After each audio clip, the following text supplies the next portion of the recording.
रात के गहरे सन्नाटे में एक हिंदू महिला अचानक मस्जिद के इमाम साहब के दरवाजे पर पहुंचती है। मजबूरी इतनी बड़ी कि उसे वहीं रात गुजारनी पड़ती है। लेकिन असली सवाल यह है, उस रात इमाम साहब ने उसके साथ क्या किया? क्या उन्होंने उसे ठुकरा दिया या फिर ऐसा कुछ किया जिसे जानकर हर कोई सोचने पर मजबूर हो जाएगा? आखिर उस रात मस्जिद के अंदर क्या हुआ जिसे जानकर आप भी हैरान रह जाएंगे? रात गहरी हो चुकी थी। आसमान काले मखमल जैसा लग रहा था, जिसमें कहीं कहीं तारे टिमटिमा रहे थे। ईशा की नमाज खत्म हो चुकी थी और छोटी सी मस्जिद में अब बस एक ही इंसान मौजूद था, इमाम साहब। मस्जिद के अंदर हल्की रोशनी थी। इमाम साहब अपने सामने रखे कुरान शरीफ की तिलावत में मशगूल थे। उनकी आवाज धीमी, सुकून भरी और दिल को छू लेने वाली थी। अचानक दरवाजे के पास से किसी के तेज कदमों की आहट सुनाई दी। इमाम साहब ने तिलावत रोक दी और सर उठाकर दरवाजे की तरफ देखा। दरवाजा धीरे से खुला और अंदर एक औरत दाखिल हुई। उसकी सांसें तेज चल रही थीं, चेहरा घबराया हुआ था और कपड़े भी थोड़े अस्त व्यस्त थे। साफ लग रहा था कि वो बहुत डरी हुई है। वो सीधे इमाम साहब के पास आई और कांपती आवाज में बोली, इमाम साहब प्लीज मेरी जान बचा लीजिए। कुछ लोग मेरे पीछे पड़े हैं, वो मुझे नहीं छोड़ेंगे। इमाम साहब थोड़ी देर के लिए चौंक गए। उन्होंने गौर से उसे देखा। उसकी मांग में सिंदूर था और पहनावे से साफ था कि वो हिंदू महिला है। उन्होंने थोड़ा सख्त लेकिन समझदारी भरे लहजे में कहा, आप इस वक्त यहां, और ये मस्जिद है, आप समझ रही हैं ना? औरत ने रोते हुए कहा, मुझे कुछ नहीं पता, बस आप मुझे बचा लीजिए, मैं बहुत बड़ी मुसीबत में हूं। इमाम साहब ने गहरी सांस ली और बोले, देखिए मैं यहां अकेला रहता हूं। अगर कोई आपको मेरे साथ देख लेगा तो लोग गलत मतलब निकालेंगे। आप समझिए मेरी भी मजबूरी है। औरत ने हाथ जोड़ लिए, मैं आपके पैरों में गिरती हूं, मुझे बाहर मत भेजिए, वो लोग मुझे मार देंगे, मैं कहीं और नहीं जा सकती। उसकी आंखों से आंसू लगातार बह रहे थे। इमाम साहब का दिल थोड़ा पिघलने लगा, लेकिन वो अभी भी खुद को संभालते हुए बोले, आप पहले यह बताइए कि मामला क्या है? कौन लोग हैं जो आपके पीछे पड़े हैं? औरत ने इधर उधर देखा जैसे उसे डर हो कि कोई सुन न ले। फिर धीरे से बोली, मैं अभी सब नहीं बता सकती, बस इतना समझ लीजिए कि अगर मैं उनके हाथ लग गई तो मेरी जान नहीं बचेगी। मस्जिद के अंदर कुछ पल के लिए खामोशी छा गई। तभी धड़ धड़ धड़ मस्जिद के दरवाजे पर जोर जोर से दस्तक होने लगी। दोनों चौंक गए। बाहर से आवाज आई, मौलवी साहब दरवाजा खोलिए, हमें आपसे काम है। औरत का चेहरा एकदम सफेद पड़ गया। वो कांपते हुए बोली, वो लोग आ गए, प्लीज मुझे बचा लीजिए। इमाम साहब ने एक पल के लिए आंखें बंद की, जैसे कुछ सोच रहे हों। फिर जल्दी से उठे और बोले, जल्दी आइए मेरे साथ। वो उसे मस्जिद के एक कोने में ले गए जहां एक बड़ी लकड़ी की अलमारी रखी थी। उन्होंने अलमारी खोली और कहा, आप इसके अंदर छिप जाइए, आवाज मत करना। औरत बिना कुछ सोचे अंदर घुस गई। इमाम साहब ने अलमारी बंद कर दी। दरवाजे पर दस्तक और तेज हो गई थी। मौलवी साहब कब से बुला रहे हैं, खोलिए दरवाजा। इमाम साहब ने खुद को संभाला और जाकर दरवाजा खोल दिया। दरवाजा खुलते ही 4 से 5 आदमी अंदर घुस आए। उनके चेहरे पर गुस्सा साफ दिख रहा था। उनमें से एक, जो शायद उनका लीडर था, आगे बढ़कर बोला, मौलवी साहब एक औरत यहां आई है, आपने देखा उसे? इमाम साहब ने शांत स्वर में जवाब दिया, नहीं भाई, यहां कोई नहीं आया। एक आदमी बोला, झूठ मत बोलिए, हमने उसे इसी तरफ आते देखा है। इमाम साहब ने आंखों में आंखें डालकर कहा, मैं झूठ क्यों बोलूंगा, यह अल्लाह का घर है। तभी एक आदमी की नजर उस अलमारी पर पड़ी। वो बोला, वो अलमारी खोलिए। इमाम साहब थोड़ा सख्त हो गए। यह अलमारी हमारी इस्लामी किताबों की है, इसमें कुरान शरीफ और दूसरी पवित्र किताबें रखी हैं, इसे यूं ही खोलना सही नहीं है। वो आदमी बोला, हमें देखना है, खोलिए इसे। तभी एक और आदमी आगे आया। उसका चेहरा बाकी सबसे अलग था, गुस्से और दर्द से भरा हुआ। वो बोला, मौलवी साहब वो मेरी बहन है, अगर वो यहां है तो आप उसे छुपा क्यों रहे हैं? इमाम साहब ने उसे गौर से देखा। अगर वो आपकी बहन है तो वो आपसे भाग क्यों रही है? उस आदमी ने थोड़ी देर चुप रहकर कहा, वो जिद्दी है, घर की इज्जत मिट्टी में मिला रही है। इमाम साहब ने शांत लेकिन गहरी आवाज में कहा, इज्जत जबरदस्ती से नहीं मिलती, समझदारी से मिलती है। वो आदमी गुस्से में बोला, आप हमें ज्ञान मत दीजिए, बस अलमारी खोलिए। इमाम साहब ने दृढ़ता से कहा, मैं नहीं खोलूंगा, इसमें सिर्फ किताबें हैं, और अगर आपको यकीन नहीं है तो आप पूरी मस्जिद देख लीजिए। और मैं अलमारी को इसलिए नहीं खोलूंगा क्योंकि अगर मैं अलमारी को खोलूंगा तो हमारे सारे लोग हमें गलत कहेंगे, और इसमें बहुत ही पवित्र चीज रखी होती है जो हर टाइम नहीं खोला जा सकता, इसे एक ही टाइम में खोला जाता है। अगर आप लोग जबरदस्ती करेंगे तो यह बहुत ही गलत बात है। सब लोग इधर उधर देखने लगे, लेकिन उन्हें कुछ नहीं मिला। कुछ देर की बहस के बाद आखिरकार वो आदमी हार मान गया। उसने गुस्से में कहा, चलो यहां से, वो कहीं और भाग गई होगी। सब लोग धीरे धीरे बाहर निकल गए। दरवाजा बंद हुआ और मस्जिद में फिर से सन्नाटा छा गया। इमाम साहब ने राहत की सांस ली। वो धीरे धीरे अलमारी के पास गए और उसे खोला। अंदर बैठी औरत अभी भी कांप रही थी। बाहर आइए, वो लोग चले गए हैं। औरत धीरे से बाहर आई। उसकी आंखों में आंसू थे। वो बोली, आपने मेरी जान बचा ली। इमाम साहब ने कहा, अब आप मुझे सच बताइए, आखिर मामला क्या है? औरत कुछ पल चुप रही, फिर जमीन पर बैठ गई। उसने धीरे धीरे बोलना शुरू किया। मेरा नाम पूजा है। आज मेरी शादी थी। इमाम साहब ध्यान से सुनने लगे। घर में सब खुश थे, लेकिन मैं नहीं थी। उसकी आवाज कांप रही थी। जिस लड़के से मेरी शादी हो रही थी, मुझे वो बिल्कुल पसंद नहीं था। मैं उसे जानती तक नहीं थी। मैंने मम्मी पापा से कहा कि मैं अभी शादी नहीं करना चाहती, लेकिन किसी ने मेरी बात नहीं सुनी। मेरे भाई, वो बहुत गुस्से वाले हैं। उन्होंने मुझे धमकी दी कि अगर मैंने शादी से मना किया तो वो मुझे जान से मार देंगे। उसकी आंखों से आंसू बहने लगे। आज रात जब सब शादी की तैयारी में लगे थे, मैं चुपके से भाग आई। मुझे नहीं पता था कहां जाऊं, बस भागती रही और यहां आ गई। मस्जिद में गहरा सन्नाटा था। इमाम साहब की आंखें भी नम हो गई थीं। उन्होंने धीरे से कहा, आपने बहुत हिम्मत दिखाई है, लेकिन आगे क्या करना है ये सोच समझकर करना होगा। पूजा ने उनकी तरफ देखा। मुझे बस अपनी जिंदगी अपने तरीके से जीनी है। क्या ये इतना बड़ा गुनाह है? इमाम साहब बोले, नहीं, ये गुनाह नहीं है, लेकिन रास्ता सही होना चाहिए। इमाम साहब कुछ देर तक खामोश खड़े रहे, फिर उन्होंने पूजा की तरफ देखा। धीरे से बोले, अब वो लोग चले गए हैं, फिलहाल तो कोई खतरा नहीं है, तुम यहां से चली जाओ। पूजा चौंक गई। क्या अभी? हां, इमाम साहब ने गंभीर आवाज में कहा। रात बहुत हो गई है, मैं तुम्हें यहां नहीं रख सकता। पूजा की आंखों में डर फिर से वापस आ गया। लेकिन मैं कहां जाऊंगी? बाहर वो लोग फिर से मिल गए तो?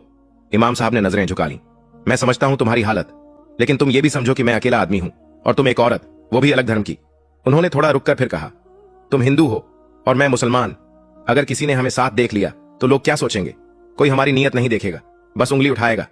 पूजा ने धीरे से कहा, तो क्या आप भी मुझे छोड़ देंगे? इमाम साहब थोड़ा सख्त होकर बोले, मैं मजबूर हूं। अगर किसी को पता चल गया तो हमें जिंदा नहीं छोड़ेंगे। लोग बातें बनाएंगे, हम कहीं मुंह दिखाने के लायक नहीं रहेंगे, चाहे हम सही ही क्यों ना हो। पूजा ने सिर हिलाया। नहीं, मैं नहीं जाऊंगी। जिद मत करो, इमाम साहब ने समझाया। यहां रुकना तुम्हारे लिए भी खतरा है और मेरे लिए भी। पूजा की आवाज अब थोड़ी तेज हो गई। तो क्या मैं मर जाऊं? आप यही चाहते हैं? इमाम साहब चुप हो गए। पूजा उनके सामने आकर खड़ी हो गई। मैं कहीं नहीं जाऊंगी, मुझे यहीं रहना है, या फिर आप ही मुझे कहीं ले चलिए, लेकिन मुझे उन लोगों के हवाले मत कीजिए। इमाम साहब ने गहरी सांस ली। तुम समझ क्यों नहीं रही हो? वो लोग फिर से आ सकते हैं, पूरी रात तुम्हें ढूंढेंगे। अगर यहां आ गए और तुम्हें मिल गए तो हालात और बिगड़ जाएंगे। पूजा ने उनकी आंखों में देखते हुए कहा, लेकिन आपको मेरी जान बचानी होगी। इमाम साहब थोड़ा चौंके। क्या मतलब? पूजा बोली, आप मुसलमान हैं ना? मैंने सुना है कि मुसलमान सबकी मदद करते हैं, किसी को अकेला नहीं छोड़ते, वो बहुत रहमदिल होते हैं। उसकी आवाज भर्रा गई। तो फिर कहां गई आपकी वो रहम? मुझ पर रहम कीजिए, मेरी जान बचा लीजिए, चाहे जैसे भी। मस्जिद में फिर से खामोशी छा गई। इमाम साहब के चेहरे पर सोच साफ नजर आ रही थी। वो अंदर ही अंदर जूझ रहे थे, एक तरफ समाज का डर, दूसरी तरफ एक बेबस लड़की की जान। कुछ पल बाद उन्होंने धीरे से कहा, अगर मैं तुम्हारी मदद करूं तो यह बहुत बड़ा खतरा होगा। पूजा ने तुरंत कहा, मुझे मंजूर है, बस मुझे बचा लीजिए। इमाम साहब ने आंखें बंद की, जैसे दिल से फैसला ले रहे हों। फिर उन्होंने आंखें खोली और बोले, ठीक है, मैं तुम्हें बचाऊंगा। पूजा की आंखों में एकदम से उम्मीद चमक उठी। सच? हां, इमाम साहब ने कहा, लेकिन इसके लिए हमें यहां से दूर जाना होगा। कहां? पूजा ने पूछा। मेरे एक जानकार हैं, मेरे दादाजी जैसे, बहुत नेक इंसान हैं। वो बहुत दूर रहते हैं, जमीन के नीचे उनका घर है। पूजा थोड़ी हैरान हुई। जमीन के नीचे? हां, इमाम साहब बोले, वो हर वक्त अल्लाह की इबादत में लगे रहते हैं, दुनिया से दूर। वहां कोई आसानी से नहीं पहुंचता। अगर तुम वहां रहोगी तो शायद कोई तुम्हें ढूंढ नहीं पाएगा। पूजा ने बिना सोचे कहा, ठीक है, मैं चलने के लिए तैयार हूं। इमाम साहब ने सिर हिलाया। लेकिन एक दिक्कत है। क्या? पूजा ने पूछा। इन कपड़ों में तुम बाहर नहीं जा सकती, कोई भी तुम्हें देखकर पहचान लेगा, सवाल करेगा। उन्होंने आगे कहा, और अगर किसी ने देख लिया कि तुम हिंदू हो और मैं तुम्हारे साथ हूं तो मामला और बिगड़ जाएगा। पूजा ने धीरे से कहा, तो क्या करें? इमाम साहब अलमारी की तरफ गए और उसमें से एक काले रंग का बुर्का निकाल कर लाए। उन्होंने उसे पूजा की तरफ बढ़ाते हुए कहा, यह पहन लो, इससे तुम पहचान में नहीं आओगी। पूजा ने बुर्का हाथ में लिया, कुछ पल उसे देखा, फिर बोली, ठीक है, मैं पहन लेती हूं। वो एक कोने में गई और कुछ ही देर में बुर्का पहनकर बाहर आई। अब उसका पूरा शरीर ढका हुआ था, सिर्फ आंखें नजर आ रही थीं। इमाम साहब ने उसे देखा और कहा, अब ठीक है, कोई पहचान नहीं पाएगा। दोनों ने धीरे धीरे मस्जिद का दरवाजा खोला और बाहर निकल आए। रात और भी गहरी हो चुकी थी। रास्ते लगभग सुनसान थे। दोनों ऐसे चल रहे थे जैसे कोई आम मियां बीवी हो, धीरे धीरे, बिना किसी को शक हुए। कुछ दूर ही चले थे कि अचानक दो आदमी सामने आकर खड़े हो गए। पूजा का दिल जोर से धड़कने लगा। उनमें से एक बोला, इमाम साहब, आप इस वक्त कहां जा रहे हैं? इमाम साहब बिल्कुल शांत रहे। मैं अपनी बीवी को लेकर उसके ससुराल जा रहा हूं। दूसरा आदमी थोड़ा शक से बोला। इतनी रात को? क्यों? इमाम साहब ने बिना हिचकिचाए जवाब दिया। मैं खुद नहीं जाना चाहता था, लेकिन यह जिद कर रही है। इसकी तबीयत भी ठीक नहीं है। उन्होंने पूजा की तरफ इशारा किया। वहां एक डॉक्टर है जो इसे जल्दी ठीक कर सकता है, इसलिए रात में ही निकलना पड़ा। दोनों आदमी एक दूसरे को देखने लगे। कुछ पल की खामोशी के बाद उनमें से एक बोला, ठीक है, जाइए। इमाम साहब ने हल्का सा सिर हिलाया। अल्लाह हाफिज। और दोनों वहां से आगे बढ़ गए।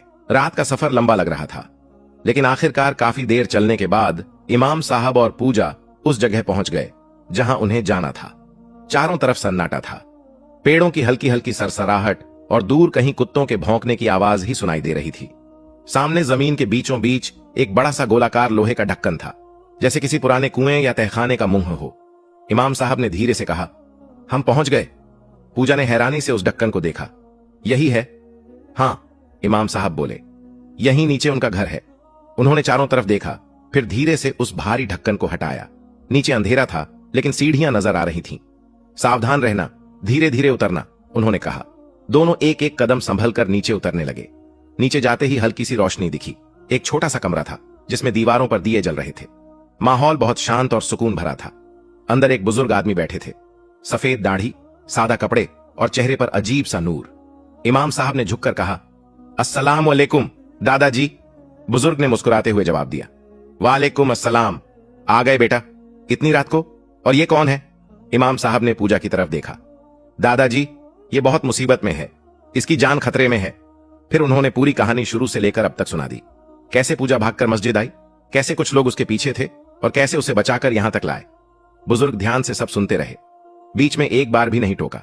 कुछ देर की खामोशी के बाद उन्होंने गहरी सांस ली और बोले, बेटा, इंसानियत सबसे बड़ी चीज होती है। अगर किसी की जान बचती है तो उसे बचाना फर्ज है। उन्होंने पूजा की तरफ देखा। बेटी, तुम यहां सुरक्षित हो, जब तक चाहो यहां रह सकती हो। पूजा की आंखों में राहत के आंसू आ गए। धन्यवाद, बहुत बहुत धन्यवाद, इमाम साहब ने कहा। अब मैं चलता हूं, सुबह फिर आऊंगा तुम्हें देखने। पूजा तुरंत घबरा गई। नहीं, आप मुझे ऐसे छोड़कर नहीं जा सकते, मुझे डर लग रहा है। डरने की कोई बात नहीं है, इमाम साहब बोले। यह जगह बिल्कुल सुरक्षित है। लेकिन अगर वो लोग यहां भी आ गए तो? पूजा ने कांपती आवाज में कहा। इमाम साहब समझाते हुए बोले, ऐसा नहीं होगा। और अगर मैं वहां नहीं गया तो मस्जिद में लोग शक करेंगे। अगर वो लोग वहां गए और मुझे नहीं पाया तो मामला और बिगड़ जाएगा। पूजा ने बार बार मना किया, प्लीज मत जाइए, मुझे अकेले डर लग रहा है। काफी देर तक दोनों में बात होती रही। आखिरकार इमाम साहब ने फैसला लिया, ठीक है, मैं आज यहीं रुक जाता हूं, सुबह होते ही चला जाऊंगा। पूजा के चेहरे पर थोड़ी राहत आई। रात धीरे धीरे बीतने लगी। तीनों वहीं बैठे रहे, कभी खामोशी, कभी हल्की फुल्की बातें। आखिरकार सुबह हो गई। हल्की रोशनी ऊपर से छनकर अंदर आने लगी। इमाम साहब उठे, अब मुझे जाना होगा। उन्होंने दादाजी से इजाजत ली और पूजा को साथ लेकर वापस उसी रास्ते से ऊपर आ गए। दोनों फिर से मस्जिद की तरफ चल पड़े। मस्जिद पहुंचकर इमाम साहब ने दरवाजा बंद किया और पूजा की तरफ मुड़कर बोले, अब दिन हो गया है, तुम्हें डरने की जरूरत नहीं है, तुम अपने घर चली जाओ। पूजा ने तुरंत सिर हिलाया, नहीं, मैं घर नहीं जाऊंगी। क्यों?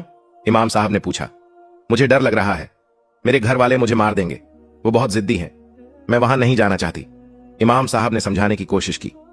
देखो, हमेशा भागकर नहीं जिया जा सकता, एक दिन सामना करना ही पड़ेगा, लेकिन मैं अकेले नहीं कर पाऊंगी। पूजा की आवाज टूट गई। मुझे आपके साथ ही रहना है, इमाम साहब ने सख्ती से कहा। यह मुमकिन नहीं है, मैं तुम्हें हमेशा अपने साथ नहीं रख सकता। दोनों के बीच काफी देर तक बहस होती रही। तभी अचानक मस्जिद का दरवाजा जोर से खुला। कुछ लोग अंदर घुस आए। पूजा घबरा गई। ये वही लोग हैं। उनमें से एक आदमी आगे बढ़ा। उसका चेहरा गुस्से से लाल था। वो चिल्लाया, अब तू नहीं बचेगी। उसने पूजा का हाथ पकड़ लिया। पूजा डर के मारे चिल्लाने लगी, छोड़ो मुझे प्लीज। इमाम साहब एक पल के लिए घबरा गए, लेकिन अगले ही पल हिम्मत जुटाकर आगे बढ़े। उन्होंने उस आदमी से कहा, रुको, इसे मत मारो। आदमी गरज कर बोला, तुम बीच में मत आओ। इमाम साहब ने दृढ़ता से कहा, यह बेकसूर है, इसकी कोई गलती नहीं है। उन्होंने आगे कहा, अगर यह शादी नहीं करना चाहती तो जबरदस्ती क्यों कर रहे हो? इसे भी हक है अपनी जिंदगी का फैसला लेने का। आदमी गुस्से में बोला, तुम कौन होते हो हमें सिखाने वाले? इमाम साहब शांत लेकिन मजबूत आवाज में बोले, मैं कोई नहीं हूं, लेकिन इंसान हूं, और एक इंसान होने के नाते इतना जरूर कह सकता हूं कि किसी की जिंदगी उसके खिलाफ मत बनाओ। उन्होंने पूजा की तरफ इशारा किया। मैं एक अनजान आदमी होकर इसकी जान बचाने के लिए इतना कुछ कर सकता हूं, और तुम इसके अपने होकर इसे मारना चाहते हो? माहौल तनाव से भर गया। कुछ पल की खामोशी, और फिर अचानक वो आदमी हंस पड़ा। फिर बाकी लोग भी हंसने लगे, पूजा भी मुस्कुराने लगी। इमाम साहब हैरान रह गए। ये क्या हो रहा है? वो आदमी बोला। घबराइए मत इमाम साहब, हम इसे नहीं मारेंगे। पूजा भी बोली, हां, ये लोग मुझे कुछ नहीं करेंगे। इमाम साहब पूरी तरह उलझ गए। आखिर मामला क्या है? तुम लोग हंस क्यों रहे हो? एक आदमी आगे बढ़ा। दरअसल हम सब मिले हुए हैं। क्या मतलब? इमाम साहब ने पूछा। वो आदमी बोला, हम ये देखना चाहते थे कि क्या सच में एक मुस्लिम इमाम उतना ही नेक होता है जितना लोग कहते हैं? क्या वो सच में किसी की मदद करता है या सिर्फ बातें होती हैं? इसलिए हमने ये सब नाटक किया। पूजा का भाई आगे आया। ये मेरी बहन है और ये सब एक योजना थी ताकि हम आपका इम्तिहान ले सकें। वो मुस्कुराते हुए बोला, और आपने इस इम्तिहान को पास कर लिया। आपने अपनी जान की परवाह किए बिना मेरी बहन को बचाया। आप सच में बहुत नेक इंसान हैं। पूजा ने भी कहा, आप जैसे लोग ही दुनिया में इंसानियत को जिंदा रखते हैं। इमाम साहब कुछ पल चुप रहे, फिर उनके चेहरे पर हल्की मुस्कान आई। उन्होंने धीरे से कहा, यह सब अल्लाह की देन है, हम कुछ भी नहीं हैं उसके सामने। उन्होंने आगे कहा, लेकिन हां, आपने जो किया, अगर आपको सही लगा तो मुझे कोई शिकायत नहीं। खुशी है कि आप लोगों ने सच्चाई देख ली। सभी लोग भावुक हो गए। एक एक करके सब इमाम साहब के पास आए और उन्हें गले लगा लिया। वहां का माहौल बदल चुका था। जहां पहले डर और तनाव था, अब वहां प्यार और भाईचारा था। हिंदू और मुसलमान दोनों एक साथ खड़े थे, बिना किसी फर्क के। और उस दिन एक छोटी सी मस्जिद में इंसानियत ने धर्म से ऊपर उठकर अपनी असली पहचान दिखा दी। दोस्तों, अगर आपको यह वीडियो पसंद आया है तो प्लीज इस वीडियो को एक लाइक कीजिए और ज्यादा से ज्यादा लोगों तक शेयर कीजिए। और हमारे चैनल मशकूर वॉइस को सब्सक्राइब जरूर कर ले, क्योंकि यहां आपको मिलती है ऐसी ही रोमांचक और सच्ची घटनाओं पर आधारित वीडियो।